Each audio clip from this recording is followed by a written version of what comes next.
Okay. I think it's up.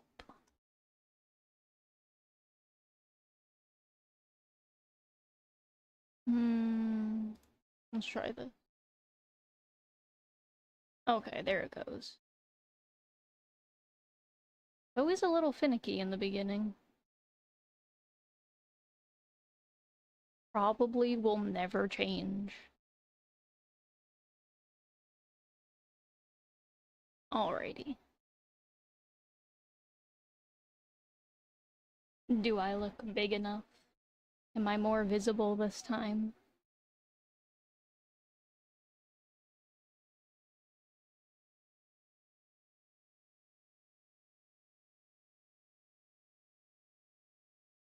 Get this turned on.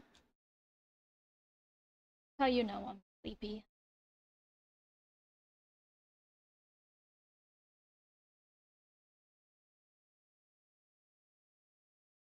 Heyo.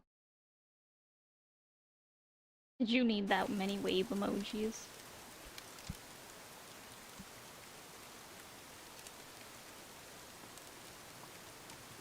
Oh,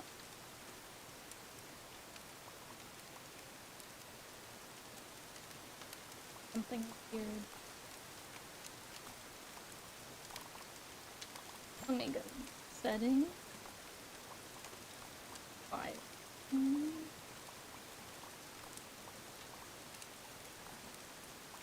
Flashbang me again. Yep. Now try it.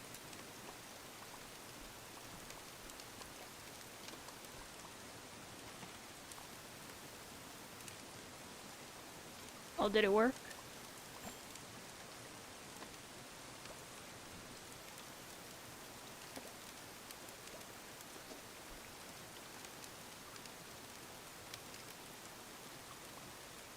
Suppose we can leave this here. Is my sound a little better than normal? Am I a little louder? Okie dokie. Alright, so we are switching up from Seasons of Blue to one of my main series, Refractions of Red. And before we get into any kind of writing, I will probably read its folklore first. Yeah, I think that could be a good idea.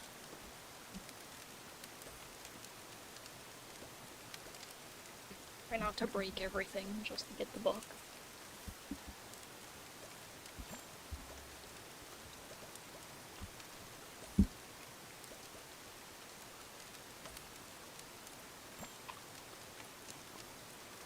Oh, well, the page marker in.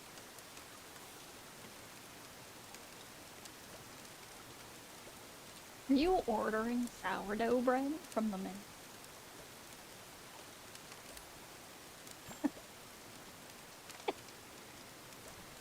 Just me seeing you order things.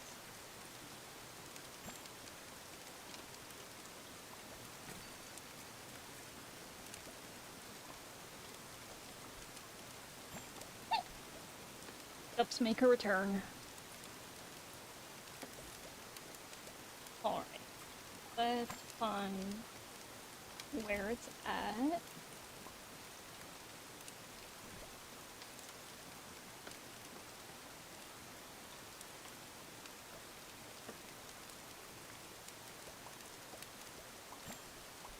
And click on you.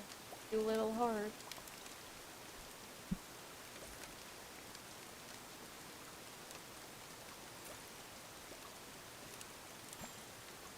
Alright, so this folklore for Refractions of Reds is much like every other story. It's supposed to be a fairy tale version. I usually say folklore because fairy tales are more aligned with something I think Disney would make that's very cutesy and it maybe subtly veils the darker or more obscure parts of what they create, whereas everything in my universe is most definitely a little bit more adult and more obscure.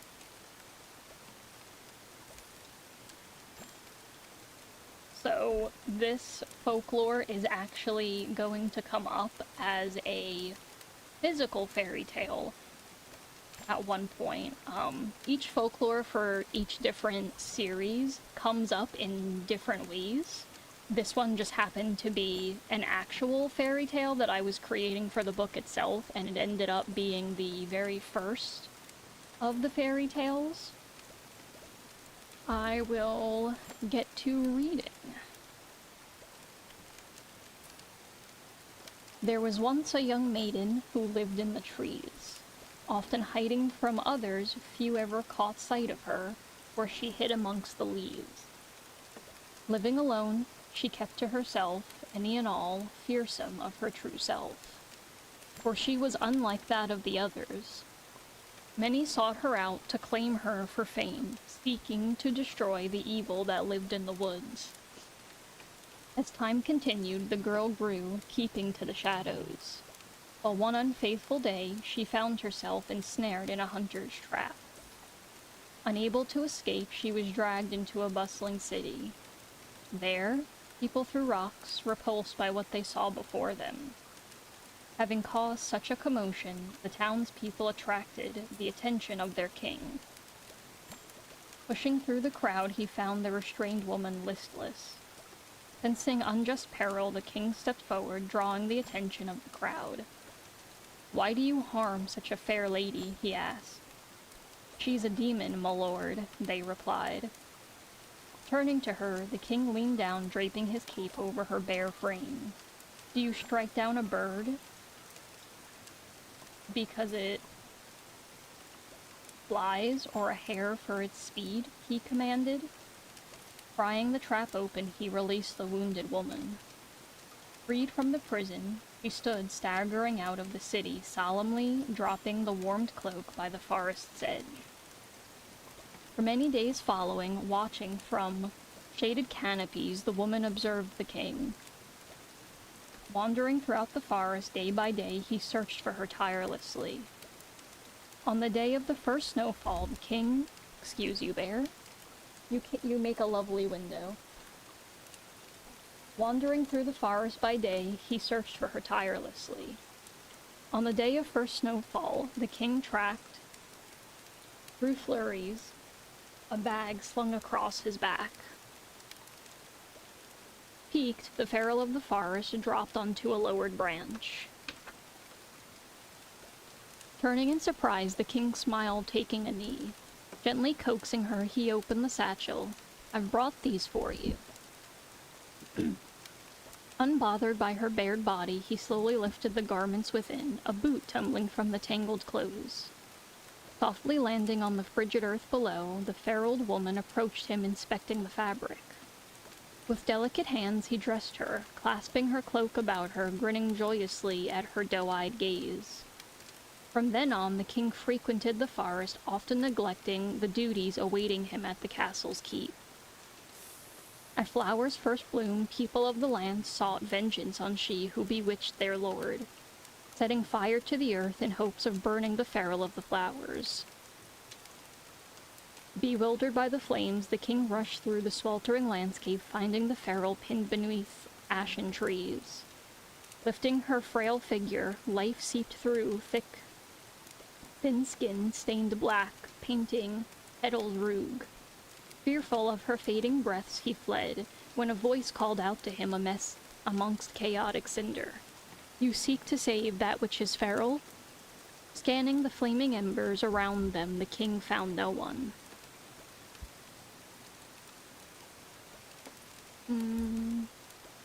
Must you keep getting in the way? He makes the worst window, this cat. Answers the voice, townsfolk encroached, armed for war. Is it in she who is feral, but they who cannot understand? Are you so sure it is she who forced fear into hearts of those forging flames? Shouting to the voice unknown, the king sneered, "It is she who is pure, fair and just in her ways, and I will not see her essence extinguished." Eyes mirroring that of the blazing embers, the king stepped forward, shedding scarlet as dew, soaking charred earth. Collapsing before she who'd become his, the king gazed into the pool of rug before him. No more a king, but a feral beast with eyes forth of the crimson life of those ignorant and unkind. Lifting the chin of his beloved, he embraced her coated lips, peering into eyes of ash. Bated in breath, she reached out, seeking the warmth she saw within him. Brandishing her hand within his own, he who'd become feral roared, extinguishing all remaining flame. Bloodied tears springing from his eyes, the beast cried. The tears falling over the fleeting feral. That of corrupted crimson restored all it had touched. Lifting his love, the beast stood, offering all that he could of himself. There is not a place you can go that I will not be with you now. I am of you as you are of me. Trekking deeper into the ruined wood, foliage sprouted beneath them. What the fire had burned of the forest, repaired of a bond forged, and on the last leaves' growth a whisper uttered of the love that the feral had found. Yeah, it definitely was cat sabotage. Every time I would move to readjust myself, he would just reposition himself in my path. He was like, "No, you must look at me, not the book."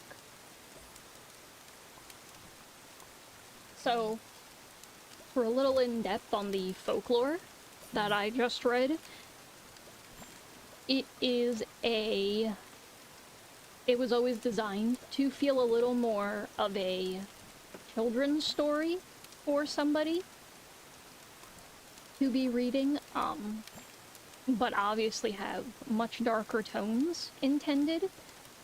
And the story, if you're someone who likes really reading into things, is reminiscent of basically an outsider, someone who is quiet and pretty much nonverbal, and they don't live with other people, but something bad happens on just any randomly given day, and they're forced around other people, and the people basically condemn this character for just being who they are and not even having bothered the others. And of course, in true fiction, one character refuses to stand for it and decides that this is the hill they'll die on, if it's only to make sure that people don't treat that person that way, or anybody else for that matter.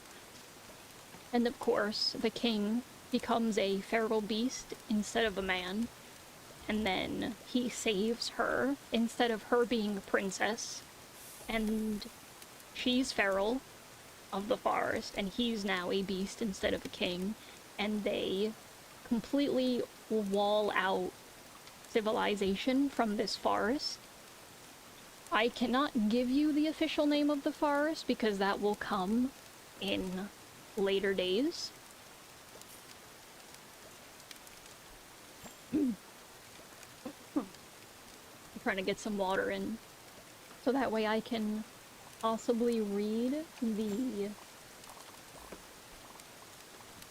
prologue for Refractions of Reds. I shall give everyone a little taste of what the prologue is like.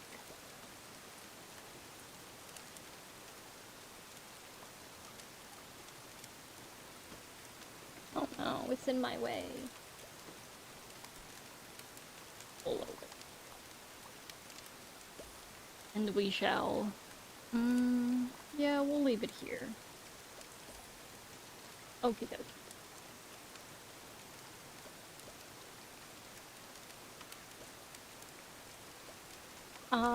Just a heads up that things are prone to possibly changing. This is my second draft, so it's a little more concrete, which is definitely why I can read to some of you. At least the prologue. I am hoping to have this book completed before November, or at least by November, so I can edit it. And then hopefully have it in a publishing phase. Maybe December or January if I'm lucky enough. Okie dokie, you ready, bear? I don't know if they can hear you snoring.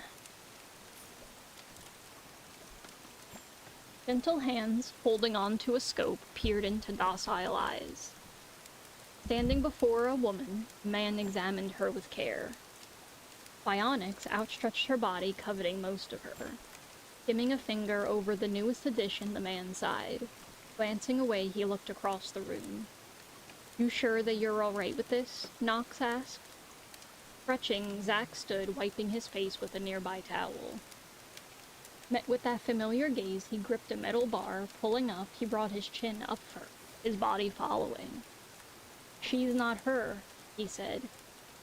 Controlling his breathing, Zack lifted his waist. Not in theory, but she is of her, Knox replied. Hands planted firmly, his legs rose in a handstand. Focusing strength into one hand, he lifted the other. The fact that she's a different Ray doesn't matter, Zack replied. Returning the hand to the bar, he lifted the other, stretching out the muscles in his fingers. He was finally in tune with himself after years of harsh discipline. Old stains of blood beneath, serving as a reminder. He'd spent days and nights training relentlessly, all in preparation for tonight, all so he could catch up to her. Stirring at the thought of her, Zack felt the fire pulse. Coursing through him, it pressed on the walls of his skin. Wishing for escape, begging for but a breath of air.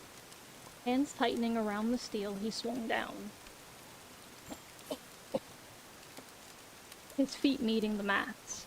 The Everflame wanted reunion as badly as he did. Knox, Nide interjected. I believe what Zack is saying is that there are differences between the Ray who resides within his heart and the one who has captured yours. Catching the bottle, Knox tossed Zack, opened it, eyeing the couple. 2 years had gone by since they discovered Nide. Left her to die, broken body had been barely breathing. Bringing her here, Knox worked tirelessly to give her new life. Only then did he realize the feelings he carried inside. Better this version than his own. It's not exactly that, Knox said abashedly. I've already told you to stop it with that, Knox chided. He gave irrefutable evidence, didn't he? Whatever happens will happen. Just because she's with you now changes nothing. But... Turning a tired glare, Zack cut him off. Appearing intently, a red, radiant shadow shone through Knox's eye momentarily, guilt forcing evolution over the brim. What I do will force change, Knox stated. It won't just be something that affects you. Whatever you're gonna do, whoever it affects, however it affects them ain't going to matter. Those of us who know won't mind. Dyeing the room a deep red, the sunset streamed in through the windows. Staring out, Zack gazed into the distance. It had taken every tool and all the training at his disposal, but he finally found her. Hidden ever so carefully. It was a miracle it even happened. There could be no running this. Be it a battle or a bind, they'd face each other. The question was whether he was prepared for that. Would the weight of her gaze, now tinged with deceit, haunt him? Knox, it's true as you said that I am of Ray. The only thing which separates her and I is a dimensional veil. Much of our looks and lives were similar, but we are indeed different. I never knew my Athene. Tilting her face, the sinking sun caught the cybernetics melding with her skin. Instead, I ended up with you. Reaching out to him, she ghosted her hand over the inhuman teeth hidden behind his lips. Watching them, he scoffed. Nide could never be mistaken for Ray, her reach so sure, her hands too aware of the love they gave. Our anonymous visitor saved you for a purpose. Whatever that was or why, I don't need to know, and I don't care to, Zack said. The fact that you're infected and its consumption of only your split self is all for a reason.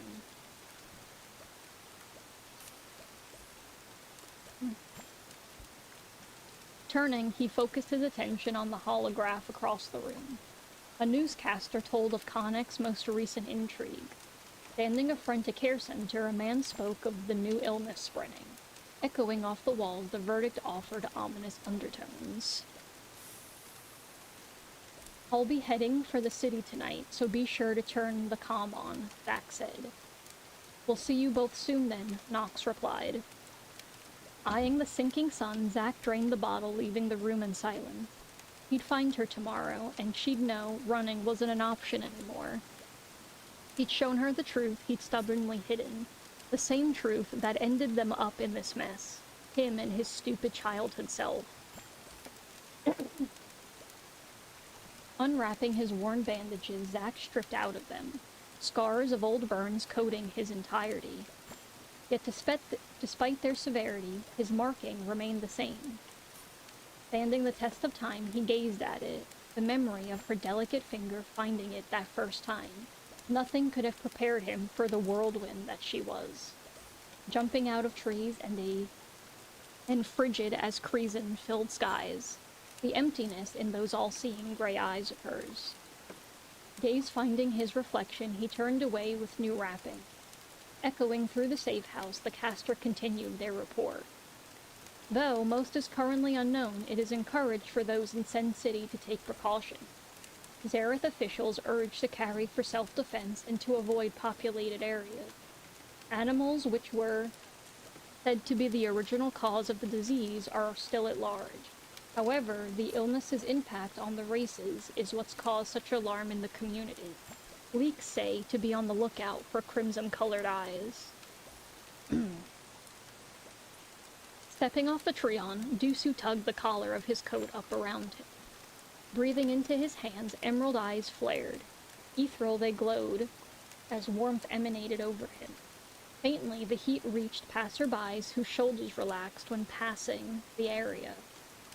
The illness's impact on the races is what caused such alarm in the community. Leaks say to be on the lookout for crimson-colored eyes. Glancing at the newscaster on screen, Dusu lifted his gaze towards the sky. Flakes of frost fell in tandem. Unlike other lands in Kauldron, the city in the sky was never not winter. Officials have been posted outside the care center in question, said to be the holding place for infected citizens. Rumors suggest that no parties have been allowed in or out. Stuffing his hands in his pockets, Dusu headed down the street. Despite the rumors of new disease spreading throughout its city, Sen citizens went unbothered. A city unlike any other, its patrons mirrored a still pool. In a world where color blossomed at the brushstroke of its creators, Sen proudly bore its brand of gray. Bordering, but not overtaking, the view of the city's highline structures towered about. Known as the Steel City of the Sky, Sen was living up to every expectation. Architecture unlike any he'd seen before, sculpted buildings. Elegance and beauty woven into every infrastructure. Etchings of worn words carved into stone surrounded all. Signs hung, all but seemed out of place as he passed several shops, their neon lights glinting off stone and steel. Embracing its future and honoring its past, Sen looked to be a place of peace. With streets crowded, not a soul pushed nor prowled. Run by a gang known as the Officials, this city was unlike any other. Though rumors had surfaced over years, Dusu's eyes took in truth. Humans and mythos lived amongst one another in harmony here. Stopping near a street vendor, Dusu took a flyer from a shop, Keeps Hands. Black and sleek with faded gold lettering, it read, KC performing live at Styx, 2300 Samhain. Thank you, kind sir, Dusu said. Might I say this is a beautiful city you decided to call home? Looking up at him, Earth and I stared back kindly. Sneaking around several shaped horns, ivy bloomed flowers. It is an honor to see you in well health, son of the feral fae. Tipping his head, Dusu grinned, folding the flyer into his pocket.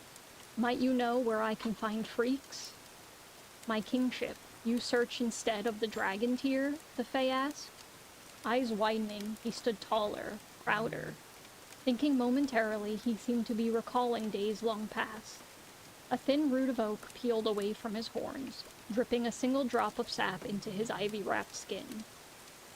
Absorbed, the leaves trembled from a forgotten taste of home. Memory flitted across his eyes through his glossy gaze. Damage was of great extent in the wake of the fallen faces. The energy released in Mythos' ascension was so great it rocketed a fragment of land to sky. Manifested, tears of she and blood of he gave life to magic anew. Though, frozen at the center depths, it's still there today. Reason brushes it as it does all Insen, existing in the very molecules permeating the skitty sky dome. As if returning to himself, Bark slid back, hugging his horns with care. Sap's softened eyes grew dark as the soils of home. Smiling gently, he bowed. Now, he of the Isles should wish to find freaks, he need only but connect with the wind. Pauldron, was it? Dusu asked. I thank you for your kindness. Should you ever seek home, my court will always welcome you. Bowing grandly, Dusu departed from the Failing. Taking in the new world, he headed for the edge of the city. Lush grass whipped with frost chiming as he walked. The scent of freedom lingered here, magic without malice. Free of fencers and borders, the city's edge sat before him. Though the sky dome surrounded Sen, weather was capable of passing through. Though its presence was everywhere, Sen was its home. A cold caress letting the citizens know that it was caring for them. Despite its danger, those of the city welcomed it. The energy which could kill all, and the city which did not fear death. A grin spreading across his face, Dusu embraced the frigid air, his mouth exhaling plumes of mist. The fall sun had long been destroyed, leaving in its wake a sky unlike any other. Peering beyond the cliff, twilight painted all directions, darkening ever so in ascension to the stars. Unlike any view, it was hard to believe any would be bold enough to jump. That was all except one. Manifesting little orbs of light, Dusu allowed them to dance along his fingertips. Find her for me? He asked. Floating gently, they whizzed into the sky to search, leaving behind the other. In a familiar motion, it caressed his face before slipping into his eye. Silently, Dusu watched the orbs seek what he sought, and after a moment, while high in the sky, they found her, perched upon the tallest roof in all of Sen. She, who'd shed all of herself to save another, with a soul unlike any other, living between life and death. Watching as the frost nova's clinking petals, Dusu remained silent, his admiration for her well-being within. Dancing around her, the orbs settled, waiting for her attention like little children. A flyer, if you would, Dusu said. Unfazed by the floating lights, Ray allowed them to rest on her palm. Light orbs, becoming flame, took the form of a flyer in her hand. Be embraced by fate, Dusu said, his words carried by the last sparks of his magic within the wind. Stretched atop the building's roof, Ray glanced at the flyer now sitting in her hand, living orbs just a moment before retracting against her eyes. The melodic accent of a male voice pressing her. Mingling with the wind, it faded, leaving the news casting below to trickle up from the window. The virus's continuous outbreak was increasing every day. Dehumanized by the disease, those infected seemed to act on instinct alone. Stripped of sight, only red hues remained.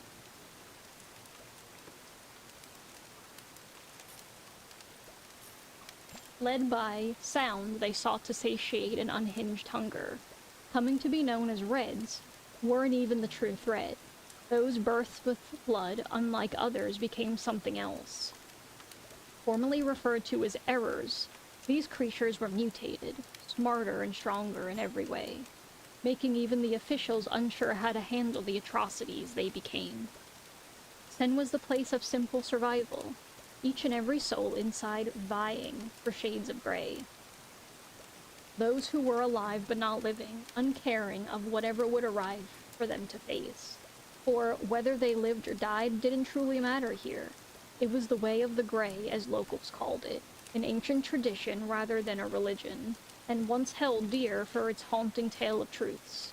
None here in Sen had actually changed inside, the changes that overtook them only solidifying the rest that now made them eternal. Ray knew the dam would eventually break. Those kept at bay on the city's east edge would break out, and when they did, Sen would be reclaimed not just by nature, but her children. The notion itself was symbolic.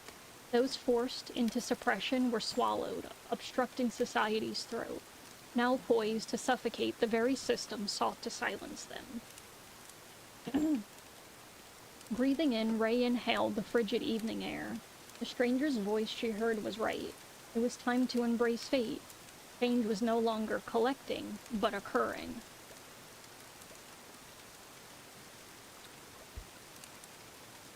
Feeling the flyer against her fingers, Ray looked down at it. Coincidences concerning Afenis were often anything but. And when concerning Keelix, nothing was chance. To Connex, Keelix was dead, dying inside the forest fire of Rustican 20 years ago. A phantom of many facets, Zack emerged from the ashes. The official's right hand, or KC, underground artist, but always unmistakably him. Likely conjured by the Lotus Chamber, she saw him, clear as day within the constraints of her mind. His sunlit eyes were always so sharp and sure, never not holding contempt. He'd be different now, just like she was. Marked by so many moments past, the faded proof of Afenis connecting them. Long had that door been kept shut, all the way back to the beginning, when he discovered it during that first encounter. Sent as a gift to the feral of the forest, he was but a boy. Much unlike her, he'd been pure, untainted, kindled like she, but beautiful. No one could have predicted they'd come together like that. Memories fizzling, the chamber's will was imminent. The movie reel of the moment replaying in her mind. Zack shoving her down to the ground, the river soaking her completely through. His little hands fisting into her shirt. The sight of his eyes, seeing the Afeni mark, the mixture of emotions flitting over his features. Rage, contempt, and something else she couldn't quite read. After days spent avoiding her fate, forced her to find him. In the exact spot he sought solace in, by the river. His words from that day echoed in her head, his emotions unbidden, filling out as he hauled her from the tree she'd been in, shoving and holding her in the shallows of the river's rocky stream. You're everywhere and nowhere. You're cold, and your eyes are without life. Who gave me the way out, thinking I'd be stupid enough to believe I could escape. You house a flame so brilliant, but you're colder than Kreezen. Why? Why do you only ever look at me with those eyes? Pressing her down with all his strength, his eyes widened. The sight of her Afeni mark forming through her sopping clothes. His eyes drawn, he focused on the marking. No mistake in his unreadable gaze. Those small, hot hands balling up and beating against it. The intense emotion seeping from him, sapping his strength. The force of his pounding fists eventually failing him. Even as they came repeatedly, his motions began to peter out, leaving him still, as she'd been the entire time. And after the moment he met her gaze, the world encased itself in darkness, enshrouding them in a space filled with only each other. Every moment prior echoed around them, forming a single string which bound them. Whatever they'd entered that day connected them in a way they could not undo, so that path stayed shut out of respect for his contempt. You think my throat would get better, but it has not. I think it's just gonna be permanently sore. Gazing up across the vast sky, Ray viewed the eternal twilight. Anek had not seen the false sun since those before broke belief. Yet she was so sure it would be the same shade of Zack's gaze, bright in hue and burning. Slowly tugging her from the chamber's grasp, the wind pressed against her face. Persistent like a child, it rushed around her, beckoning her towards the roof's edge. Standing, she allowed it to guide her. Stepping off the roof's ledge, she began to free fall from the sky. Clouds and crimson permeating the air obscured the sky. Ascended far, the buildings here were all much the same. With this knowledge, she counted down in her head, taking the speed of her descent into account. The permafrost caused by crimson kept up her mask, let her know she'd hit the halfway point. Plummeting, her body hit the end with a dense cloud of crimson, allowing the ground far below to come into view. Unhurried, she reached out her arms, her countdown to 5.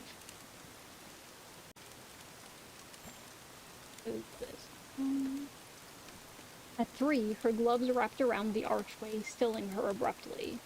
Ice shattered down against the ground, partially from her descent. The crimson collected from her, melting away beneath the sunflowers at the base of the building. And careful to avoid others, she dropped to the ground, mingling in with the crowds walking the streets. Much like crimson crept over everyone here. Yet, depending on the race and ability, its attempts at entry onto skin were futile. Both a blessing and a curse, the crimson kept the tame bloods out. For her, the all-flame had fled, but the ash was ever present, coursing through her as though it had truly become one with her blood. Glancing overhead at the twilight hues fading from the sky, she made a left, turning down a corner that would lead her to the undercity staircase. Steel and old brick buildings slowly dwindled. The only thing left out this way was now the contaminated center. The building in which Sen and the officials were housing the Reds and Errors. Los and Sen went to the Undercity via the opposite side. Everyone knew what was out this way. No rambunctious kids or ill-intended others attempted anything. Tall as it was wide, to the naked eye it seemed like any other skyscraper. But to those who lived here, they knew by its energy, the ominous stirring that they could feel when passing by. She could sense it too every time she passed. The insatiable hunger, anger, and unrelenting restlessness. The instance while she walked was no different. The steps were overcast by the tunnel around its descending down. Silver-worn handrails glinted against the trickle of bioluminescent light orbs. Stepping down, the scent of steel encased soft walls, filling her nose. You were in the worst place. And you're just... I wish people could see him just... He looks like Dracula with a cape, just bent and hunched over like some little demonic thing.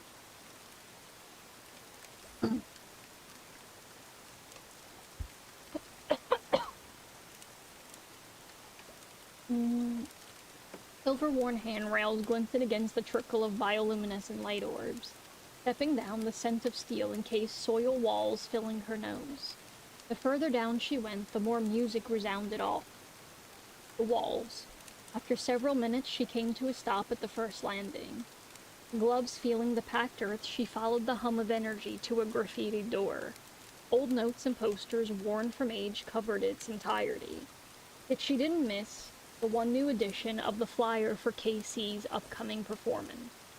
Hands on the heavy material, she opened it and slipped inside the light of the house.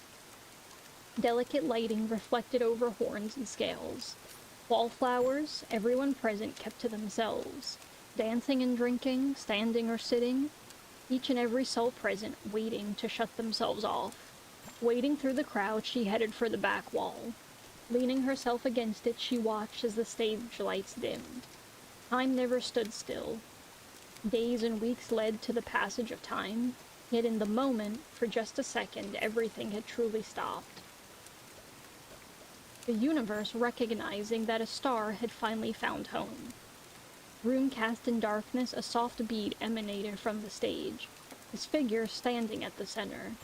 Slowly, a single light lit his space. Wrapped fingers thrumming a beat, the crowd held its breath. His lyrics, known to sink inside one's bones, seeped through Styx. She could see it, the kindred within him burning brightly, infatuating everyone simply with his presence. His musical capabilities mere icing on the universal cake of ways he'd enthralled his audience. However, he paid them no mind, his mouth hidden beneath his mask weaving a melody far older than most knew. But this was no mirror. She knew better than to believe he was here to perform. Calmly, she watched him while leaning against the back wall. The bass reverberating, she could feel it thundering in her chest. Amongst the quiet, a figure tall and masked entered. Right in front of her, closer than they'd been in years, Zack stood, soft notes emanating from the instrument in his grasp. Just as beautiful as before, his voice struck her. Glancing up into the crowd, familiar eyes pierced her, locking onto her as though she'd disappear. Dropping from the stage, he came forward, the crowd making way for him to walk. No one knew where he was going, no one except for her. Falling away, it was though only they existed now. Coming to a stop, he moved his mouthpiece. Words drowned out by rumbling above the crowd glanced. Cracks forming on the high ceilings, splitting open above them. Fate had indeed found them. That is the end of the prologue. And since I think my throat needs a rest, I will probably get into a writing session.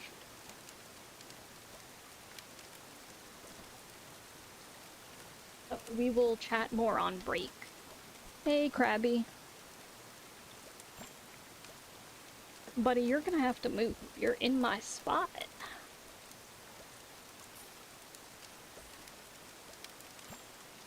Krabby, you came at the tail end of the prologue. I'm feeling better, but I think my voice is feeling worse. Which is no surprise. It's usually pretty sore. But today it's, I mean, I guess it's a trade-off. Feels slightly better, but my throat gets slightly worse. Yeah. I don't think I could add enough honey to my tea at this point. How's your day been?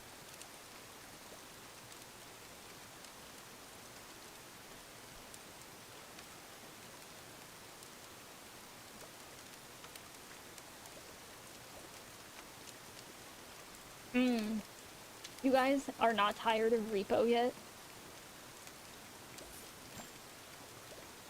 I swear, y'all are so committed to Repo, it's actually kind of funny.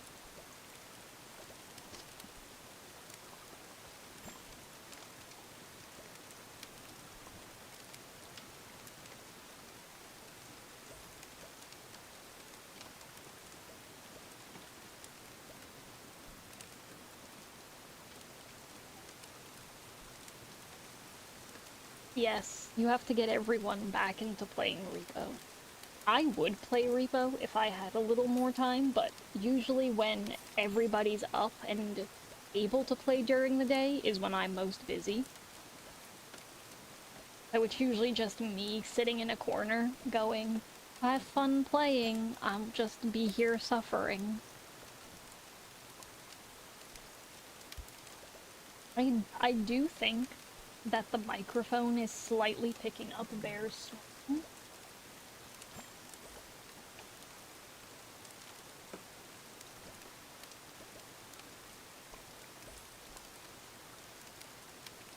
Bear, we gotta get you your own microphone. That way people can hear you, a cat snore.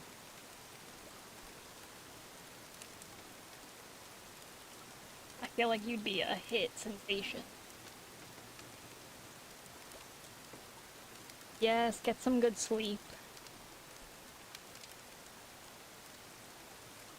Enjoy your sleep.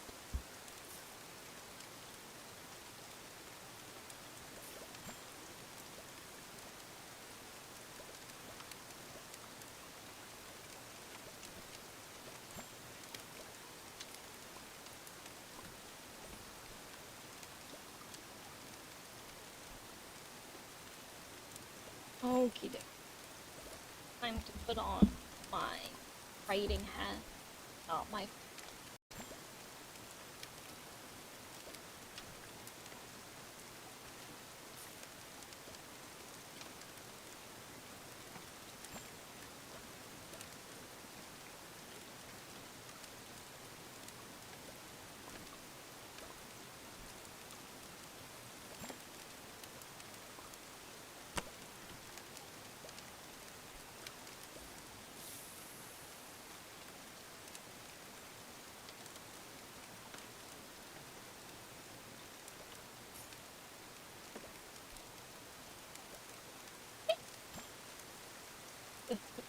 I'm telling you, me and these hiccups.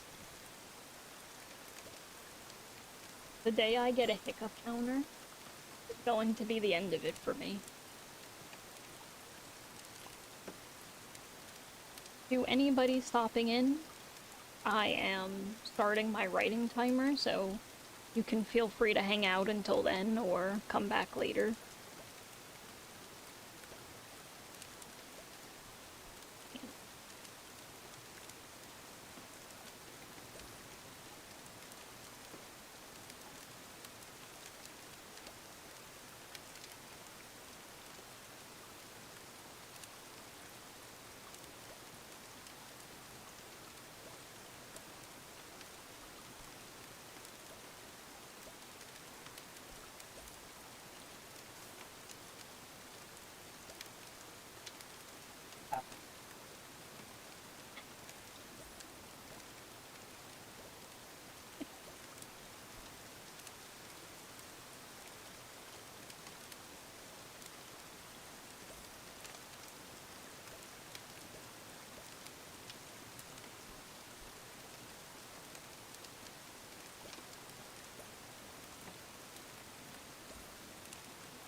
I survived. I survived my first one, but I will be back in 1 second.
Oh, I'm back.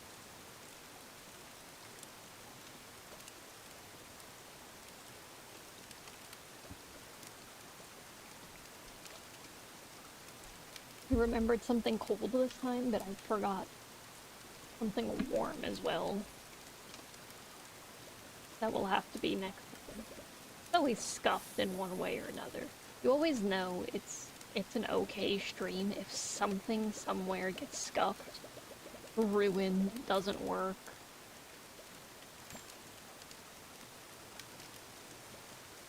I feel like a little old lady.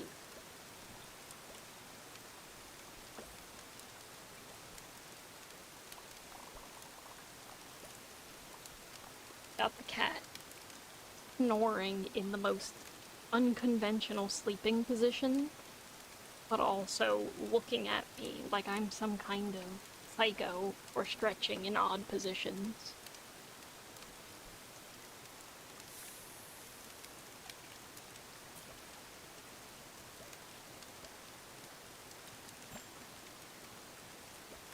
You know, it really makes me wonder because the viewer count, if you go by what's been happening on Twitch lately, really shouldn't count. Because I'm just not sure how many people would even be here. Not that it technically matters. But when you're talking to yourself, if you're not used to talking to yourself, at least outwardly, it makes a difference. So I have to wonder if Twitch is ever going to fix it, or if they're just gonna be like, yeah, that's right, we're bad at it. We don't care. Like, food for thought. Yeah, get banned for saying such a thing against Twitch. I would die. That would be so funny. Small streamer gets perma-banned, speaking the truth. Hey, you're banned. I mean, I've been banned for far less, quite honestly. We both know that.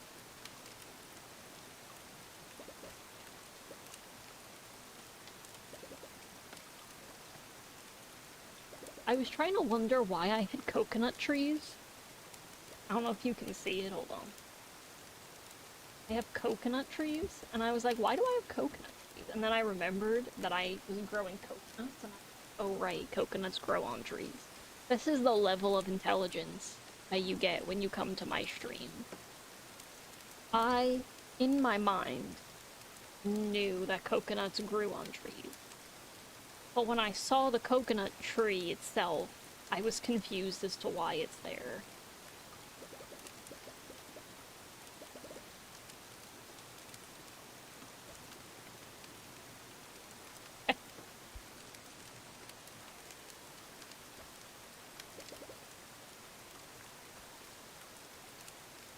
I feel like only you would be singing that. You're definitely the singer out of the two of us who would randomly burst into song.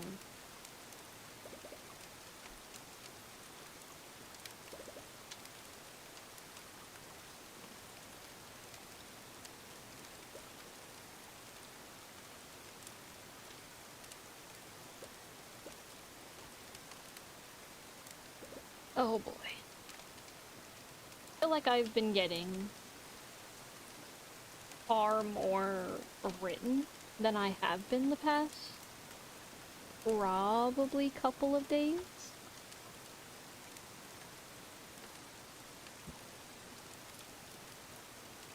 I feel like I was stunted probably on Seasons of Blue, and I kind of just missed writing for something that was more familiar. It's probably some, well, I mean, not probably hidden lore, but it's definitely probably unknown since, you know, this is still very new to everybody who could be learning about my universe.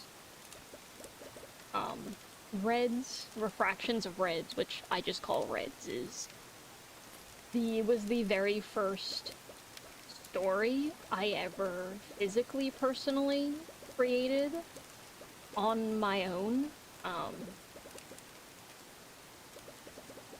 I was playing a game on my phone and ended up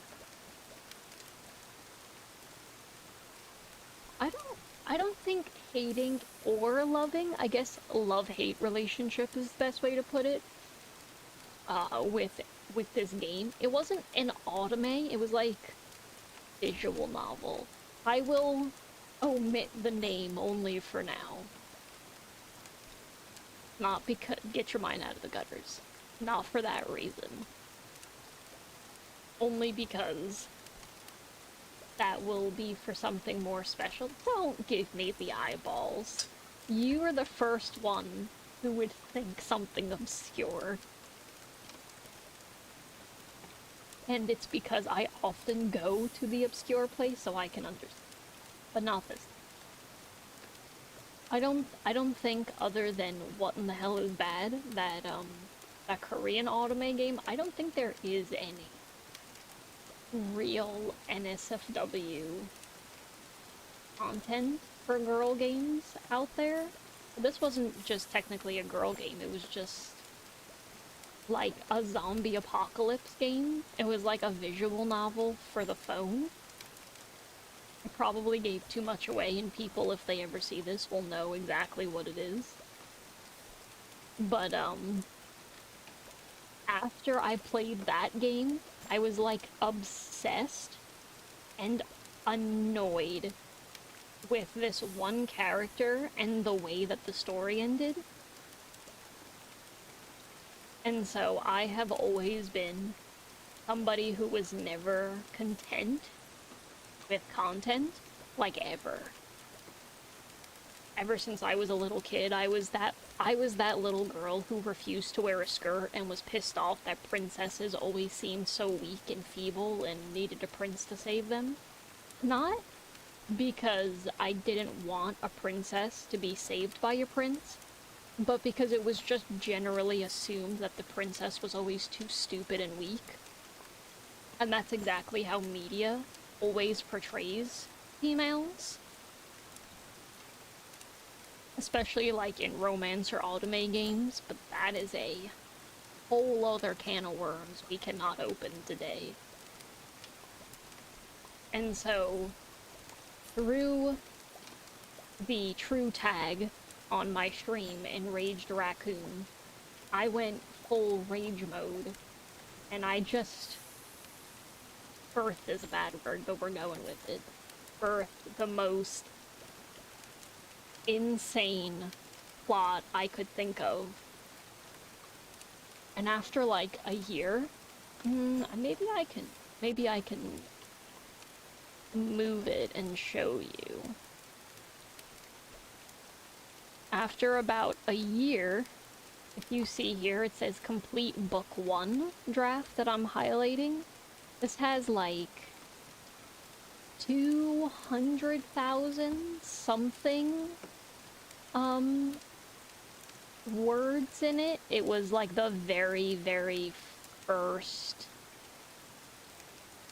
original storyline that I ever made.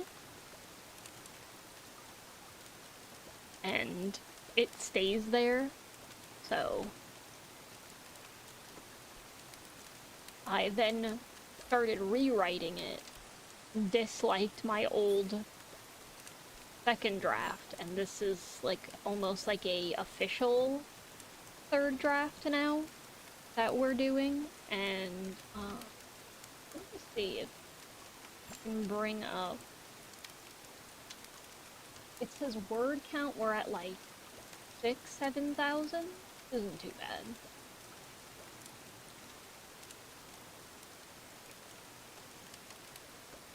A very old, broken machine. Even a broken clock chimes once a day. And yes, I'm well aware that's not the real version of that.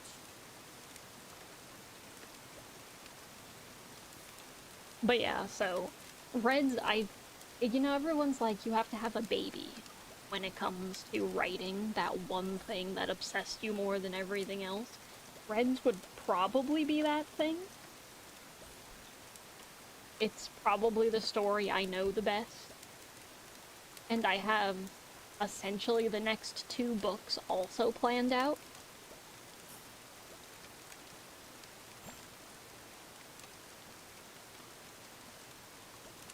Ugh.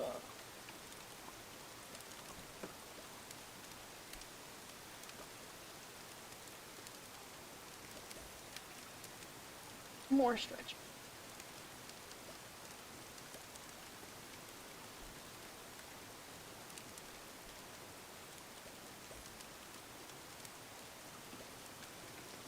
Taylor's sitting here, getting all the gossip he's already had for years.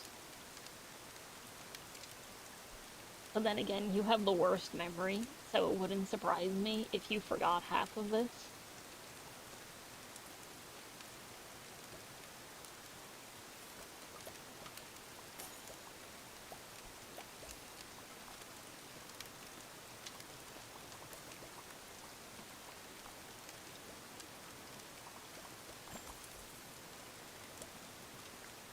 The unlocked grape juice? Ew, the...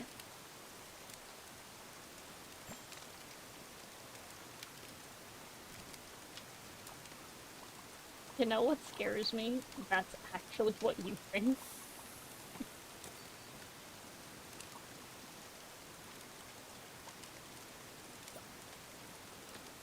Can you see your little self on the screen? Or is it too small?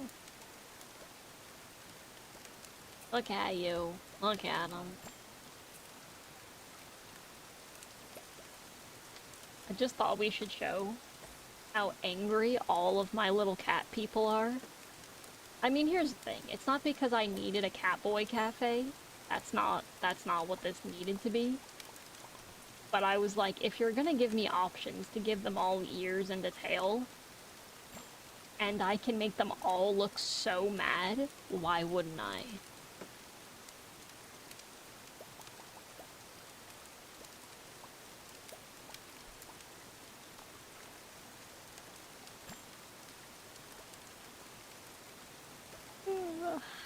So sleepy. Oh no, now the mic picks up my yawn. That's even...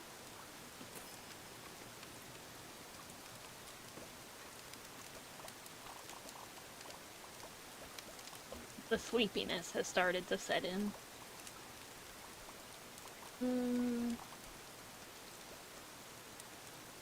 Maybe at 11:40 I'll try to do one more push. Probably clear out my 10-minute break.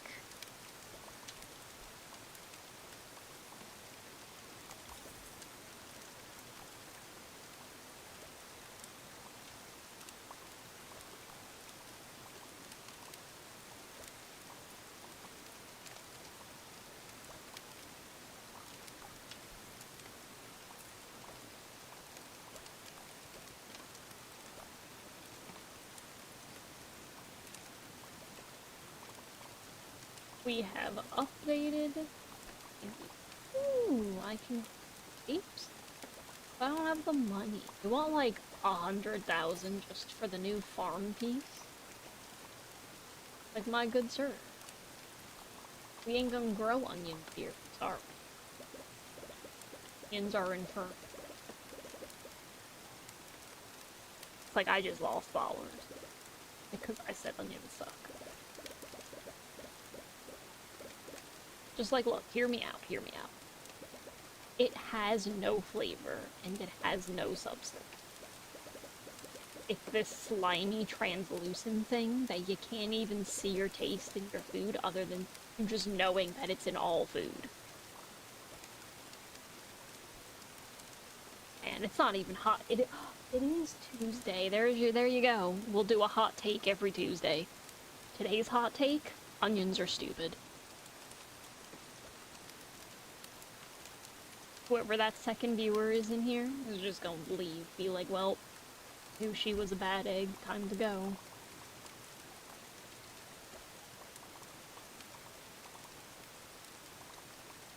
Honestly, would not surprise me.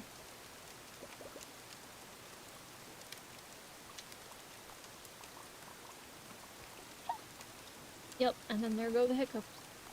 Right.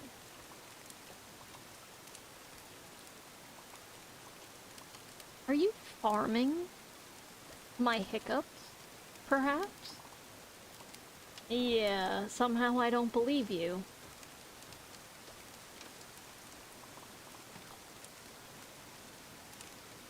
You straight up farming my hiccups. Oh, you're so gonna live off of that counter. When I get the redeems all set up. Yeah, and because you're a mod, I have no doubt in my mind that you're gonna have so many channel points that you can just always have the counter up. I can see it now.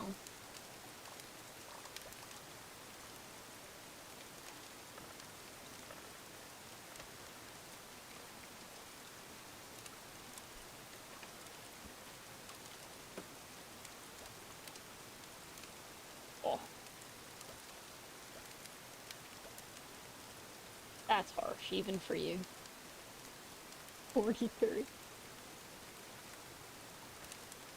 No, I feel called out. Hey, you're banned. I'm not gonna talk to you.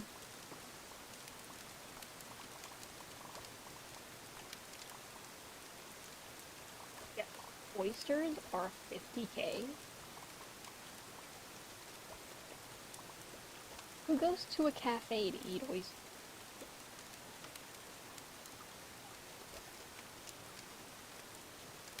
Yes, but wouldn't it make sense if 42 was the answer because I technically am the creator of the universe? Yeah, gotcha there. Speechless on the other. That phone.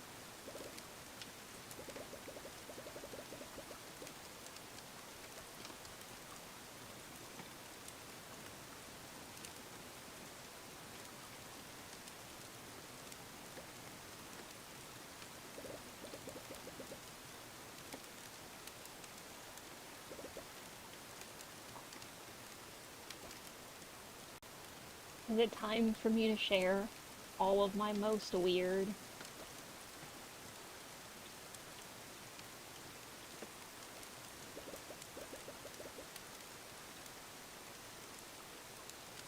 This is so not helping my case of not being a furry.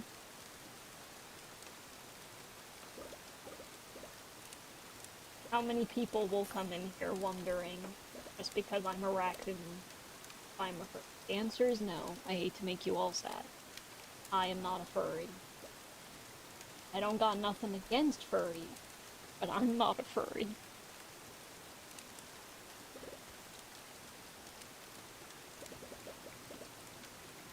I can just see you being like, well, yep, unfollow.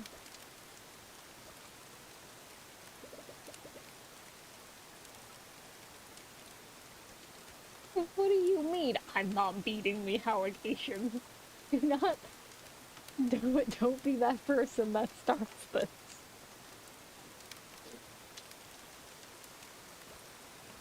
It's gonna be like a whole Phillian escapade again.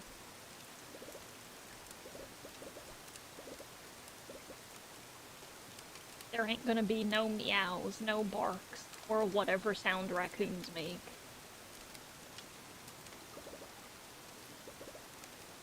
And there definitely won't be none of what the fox says.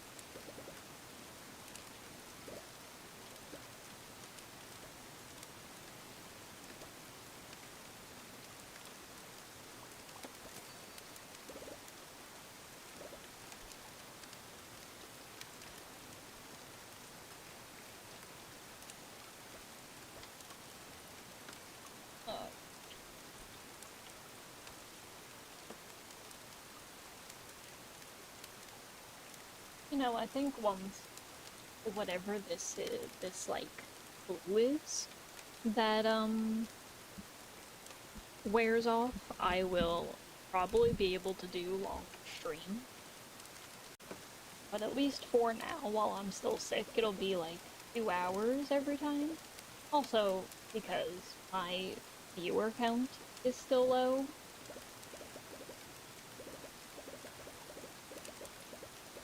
It is not exactly the end of the world.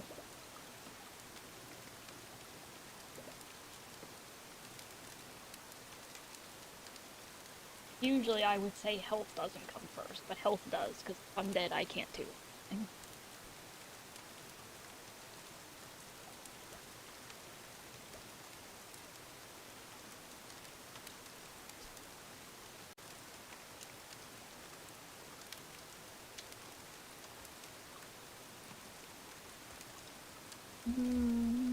Interesting.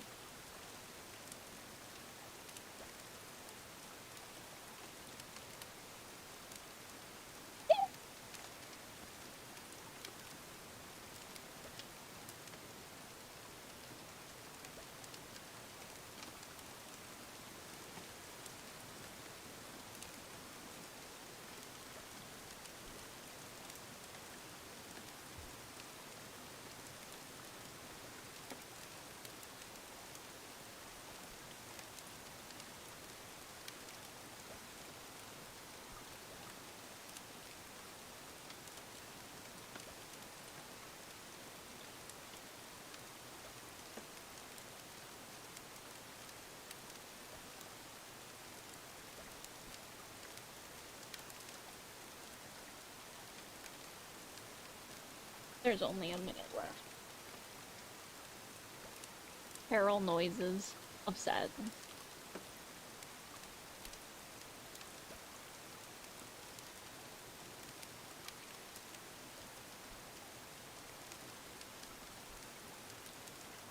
But yeah, it's hard to say if I feel more comfortable on stream yet. I feel like I'm always gonna be a little bit of awkward, just because it's just, that's just as unfortunate as it is.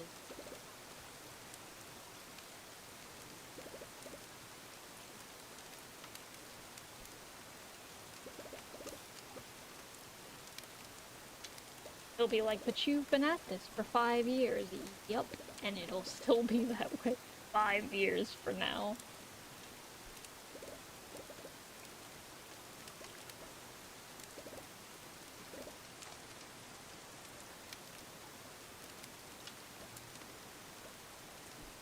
Like, look, my little timer is ticking down. 5 seconds to sadness. My brain has to brain again for a whole 30 minutes.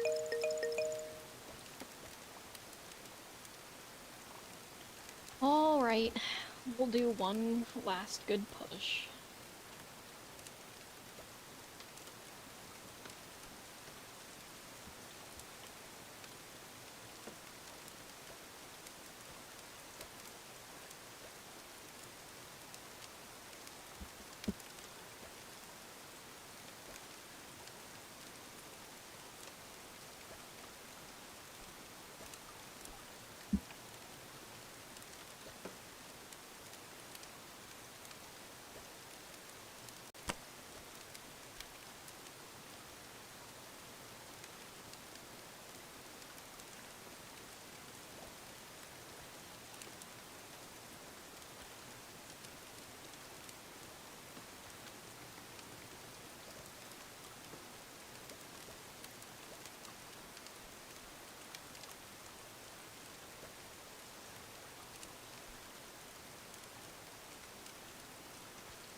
Sure, take up the whole deck.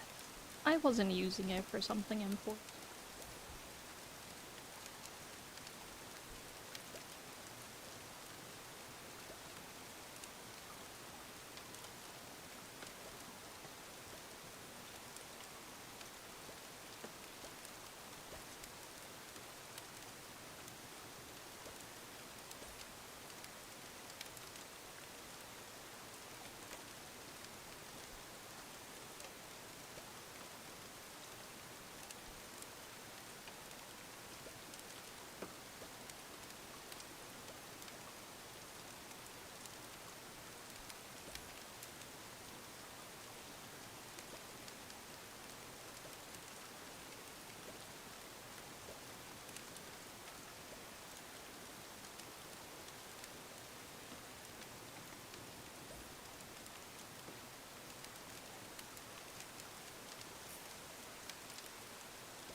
You're in the worst spot.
Well, another stream down. I am probably going to call it here since it's about midnight. It feels like it's taking forever for me to not be so sick. But when you think about having a shitty immune system, it makes perfect sense. So I hope everyone enjoys their day or gets some good sleep. I will see you guys